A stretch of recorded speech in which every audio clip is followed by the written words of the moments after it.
In 1551, sailors off Malta watched in horror as a massive waterspout tore through the harbor, tossing boats around like bath toys. These were seasoned sailors who knew the moods of the Mediterranean. But that day, the sea surprised them, rising into a spinning column that swept through like a living thing. For centuries afterwards, sailors would look at a spinning column of water and doom bearing down on their ships and think, you know what? Let's shoot it with cannons. Spoiler alert, it didn't work. Fast forward to now. A luxury super yacht capsizes off Sicily. Fish rain from the sky in Texas. Around the world, columns of spinning air rise from oceans and lakes, twisting thousands of feet into the sky. These are waterspouts, and they're far more common than most people realize. Over 400 of these form in the Florida Keys alone every year, with potentially upwards of 1,000 in the Great Lakes, making these the global champions of atmospheric vortices. By the end of this video, you'll understand why these aquatic tornadoes form, how they might actually be responsible for the ancient mystery of fish falling from the sky, and why most are about as dangerous as an overexcited garden hose. Let's start by clearing up a common misconception. Waterspouts are not the ocean deciding to visit the sky. Life isn't like Moana in that one very specific respect.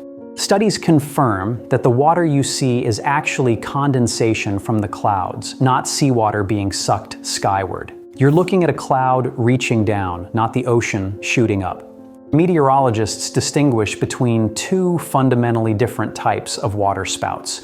Understanding the difference between the two could literally save your life if you're ever out on the water. First, we have fair weather waterspouts. The name is slightly misleading because they can still show up during thunderstorms, but they're the more common and generally less dangerous variety. Fair weather waterspouts form directly over water and build upward. They typically spin at about 50 miles per hour, last a few minutes, and rate as EF0, tornado speak for meh. The second type are called Tornadic Waterspouts, which are exactly what they sound like. These are legitimate tornadoes that either form over water or start on land and move out to sea. These are associated with severe thunderstorms, can pack winds exceeding 100 miles per hour, and absolutely deserve your respect.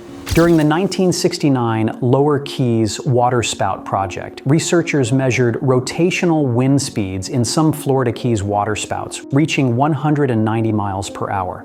At those speeds, a waterspout stops being a fascinating weather phenomenon and becomes a legitimate maritime disaster in the making.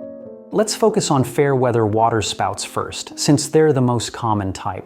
Dr. Joseph Golden from NOAA spent years studying these waterspouts and identified 5 distinct stages in their formation. They go through 5 stages. A dark spot appears, spirals form, a spray ring develops, the funnel connects to the cloud, and finally it fades away. The dark spot appearance happens because the rotating column of wind, the vortex core, makes contact with the water and creates turbulent, roughened water that reflects light differently than the calm surface around it.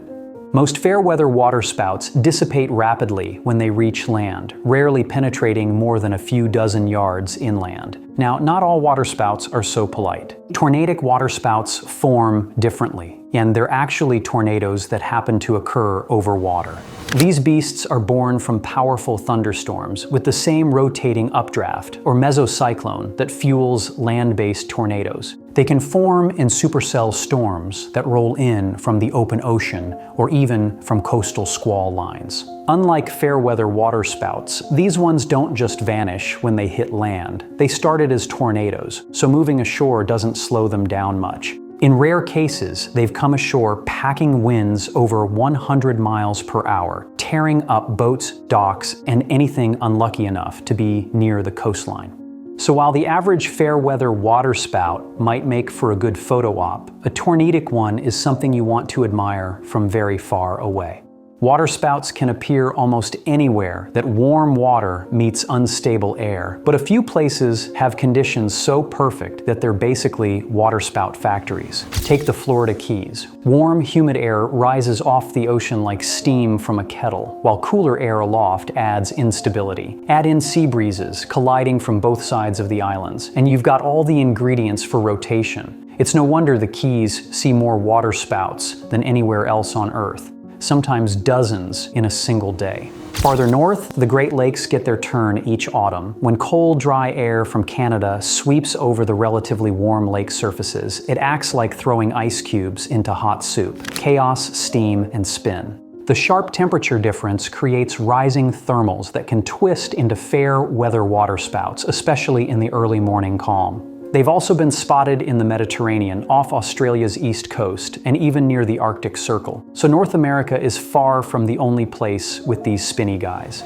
Humans have been fascinated by waterspouts for centuries, and occasionally terrified by them. One of the first detailed reports came from Malta in 1551, when a massive waterspout struck the harbor, capsizing ships and causing chaos among the fleet. To the people watching from shore, it must have looked like the sea itself had decided to stand up and create chaos and destruction. Hundreds of sailors drowned as the 4 galleys were overturned. This was the deadliest waterspout in history. For hundreds of years later, the superstition among sailors was that you could probably shoot these things with cannons to make them go away. That's a slightly safer choice than charging at it with swords, but not more effective.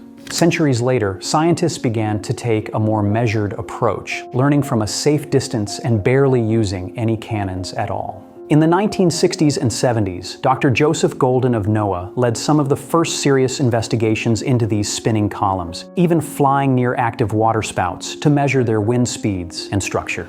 His work confirmed that most fair weather waterspouts form from the surface upward, a key difference from tornadoes, which descend from the cloud.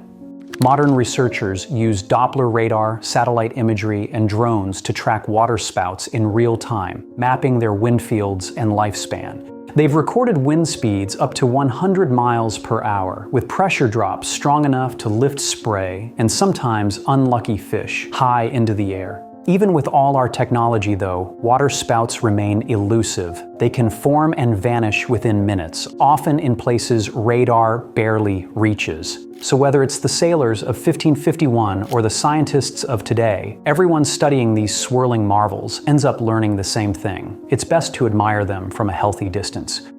Every now and then, nature gets a bit extra. In 1896, off Massachusetts, beachgoers watched a waterspout stretch more than half a mile into the sky, taller than the Burj Khalifa and about as subtle. 2 years later, one off Australia broke that record, climbing over 5,000 feet, the tallest ever measured. Since then, the Great Lakes and Florida Keys have been doing their best to keep up. In 2020, over 230 waterspouts spun across the Great Lakes in just 1 week, basically a vortex convention. And in 2017, the Keys cranked out 14 in a single afternoon. When conditions line up just right, the ocean and sky throw a spin party, and everyone's invited whether they like it or not. If you ever spot a waterspout while out on the water, here's rule number 1. Don't go chasing it. Yes, it's mesmerizing. Yes, the photo would be incredible. But remember, it's not a fun-sized play tornado. It's an actual one, just with better hydration. NOAA's advice is simple. Move away at a right angle to its path. In other words, if it's heading north, you head east or west. Easy geometry, high survival rate. Most waterspouts don't last long, usually 5 to 15 minutes, but that's plenty of time to ruin your afternoon if you're too close. They're also sneaky. Fair weather waterspouts are often too small for radar to pick up, which means forecasters rely on reports from boaters and pilots. So if you spot one, consider yourself part of the world's oldest weather warning system. Just maybe file the report after you've moved to safety. And if a waterspout drifts ashore, it graduates to tornado with a character arc. At that point, the best course of action is to be somewhere else entirely. Waterspouts aren't just weird weather quirks, they're clues about a warming world. As water temperatures rise, scientists expect more of them, especially in places like the Mediterranean and Great Lakes. They also help us understand how heat and moisture move between ocean and atmosphere, nature's own air conditioner. Every new waterspout logged by researchers adds to a growing global database that's teaching us how our planet balances energy, one spin at a time. So the next time you see footage of a waterspout, you'll know you're watching one of nature's most spectacular displays, a temporary connection between water and sky that reminds us just how dynamic and powerful Earth's atmosphere really is. Just remember, admire from a distance, move at right angles if you need to avoid one, and don't assume you'll improve the situation by shooting it with a cannon. That last piece of advice applies to many, if not most, situations in life. If you found this video interesting, consider subscribing for more deep dives into surprising natural forces. And if you've ever witnessed a waterspout in person, drop a comment below describing what you saw. Waterspout stories never get old. Thanks for watching.